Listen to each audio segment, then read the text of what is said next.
कांदा मका उत्पादक शेतकऱ्यांचा आज उपोषणाचा सलग तिसरा दिवस आहे आणि सलग तिसऱ्या दिवशी देखील हे उपोषण करते या ठिकाणी जे शेतकरी बसलेले आहे त्यांचं आजही आमरण उपोषण या ठिकाणी सुरूच आहे।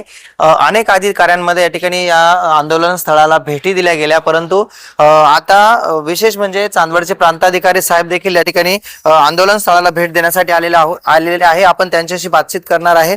आपण या ठिकाणी बघू शकतो जे आंदोलनकर्ते आहेत त्यांची तब्येत खालावली गेली आहे। डॉक्टर सयाजीरावजी गायकवाड साहेब आहेत, संपतरावजी वक्ते साहेब आहेत, संजय दगुजी जाधव साहेब आहेत, या सर्वांची तब्येत आता शुगर लो लागत आहे आणि डॉक्टरांनी आणि या ठिकाणी उपस्थित जे चांदवडचे पोलीस निरीक्षक वाघ साहेब आहे यांनी चिंता व्यक्त केलेली आहे आंदोलनकर्त्यांची।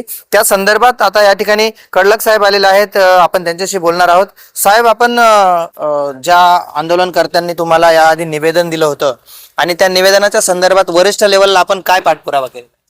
आणि निवेदन माननीय जिल्हाधिकारी सरांकडे पाठवलेलं आहे आणि आज यांची तब्येत फारच खालावलेली आहे। त्यांना आम्ही विनंती करतोय की त्यांनी वैद्यकीय उपचार घ्यावे आणि उपोषण सोडावे, आम्ही विनंती करायला चालेल। परंतु शासन लेवलला काही हालचाली झाल्या का? यांचा उपोषणाचा आज तिसरा दिवस, कुठलाही तुम्हाला काही त्याचा रिप्लाय आला? नाही, अजून आमच्याकडे अजून काही माहिती नव्हती असं। प्रशासकीय लेवलला कुठलाही रिप्लाय नाही असं प्रांत साहेबांचं म्हणणं आहे आणि या ठिकाणी आंदोलनकर्त्यांशी आपण संपर्क साधण्याचा प्रयत्न करूया। साहेब आपली तब्येत खालावलेली आहे, डॉक्टरांचं म्हणणं आहे। आपण याच्यावर काय, तुमच्या आंदोलनाचा पावित्रा असाच असणार आहे? तुमच्या तब्येतीची काळजी सर्वजण करताय आणि सगळ्यांचं म्हणणं आहे की आपण हे आंदोलन थांबवावं, तर तुमचं काय म्हणणं आहे? आंदोलन कशा करता? आम्ही प्रशासनाला 8 दिवसापूर्वी निवेदन दिलं होतं। आमच्या ज्या मागण्या होत्या त्यामध्ये प्रशासनाने कुठलीही दखल घेतली नाही। मग मागणी आंदोलन थांबवायचं कसं काय? कुठल्या बेसवर आम्ही आंदोलन थांबवायचं? मग लोक उद्या म्हणते आमटे लवाड होते, यांनी फक्त नाटकगिरी करण्याकरता आंदोलन केलं।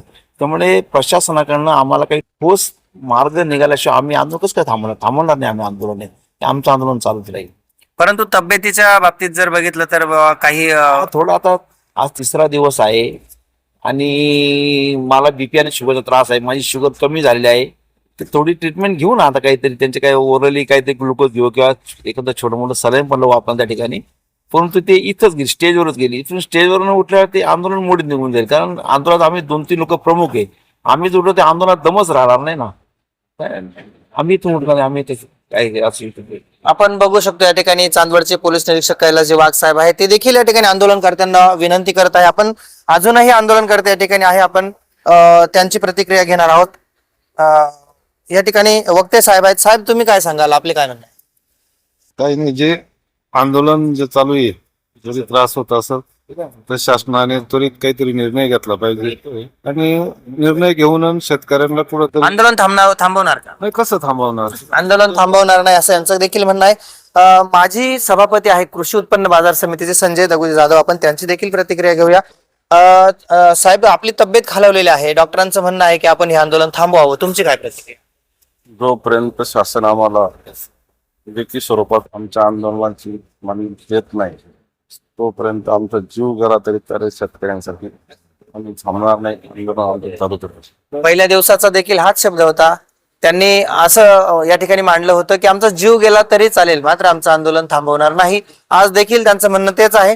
उपस्थित या ठिकाणी जे आंदोलनकर्ते आहेत त्यांच्यामध्ये अजूनही आपलं काय म्हणणं आहे? आंदोलन थांबणार नाही, आम्ही आंदोलन करण्याचा उद्देश जो शेतकऱ्यांना न्याय मिळवून द्यायचा होता, आम्ही थांबून मग आम्ही शेतकऱ्यांना न्याय कसा देणार? आंदोलन थांबणार नाही आणि आम्ही जर आंदोलन थांबवलं तर शेतकऱ्यांना न्याय कसा मिळेल असं या ठिकाणी आंदोलनकर्त्यांचं म्हणणं आहे। परंतु प्रशासनाच्या हालचाली आता सुरू आहे, परंतु वरिष्ठ लेवलवरून कुठलाही रिप्लाय या आंदोलनाच्या संदर्भात आलेला नाहीये आणि वरिष्ठ लेवलला कुठलीही हालचाल न झाल्यामुळं हे आंदोलनकर्ते मात्र ठाम असणार आहे।